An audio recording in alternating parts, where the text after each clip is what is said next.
the sourcing part, and we'll come back to that maybe even a little bit later as well. But now let's assume there's something that may look attractive. It's diligence time. Diligence means legal cost, possibly internal. It means time, travel, money. It's a lot. So for a family to go through that once, twice, three times before maybe end up investing, that could, especially for smaller families, that could really start to add up. Is there any shortcut to looking at better quality deals and more efficient due diligence? It's a tough question. There's a couple ways to answer that because, and from an efficiency standpoint, there definitely is economies of scale with regards to deals, right? So in general, your legal and accounting expenses and a lot of your due diligence efforts are going to be relatively similar in terms of cost, regardless of whether it's a small transaction or a very, very large one.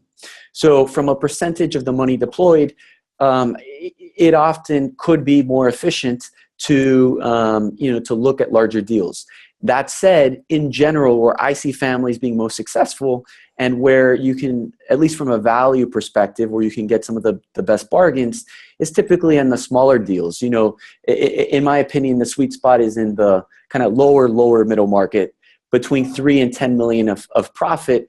Those companies often have enough scale that they can withstand a lot of the due diligence costs, but at the same time are not so large that there's a lot of appetite and demand from the wide range of private equity firms that are going to go and aggressively bid up the price.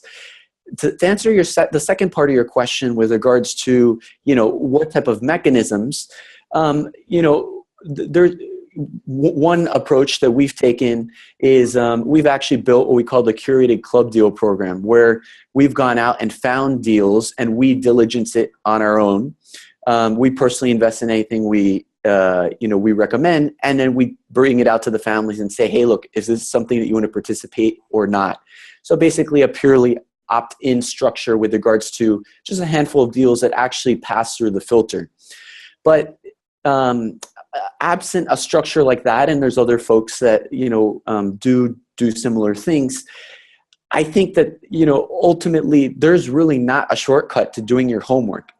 Any shortcut that you take, somebody needs to do the homework. And so if the homework is not fully getting done, then it's basically just going to manifest itself in excess risk that you're taking, and that is likely not going to be a great outcome for the family, when 5 or 10 years out, when it's time to harvest that investment.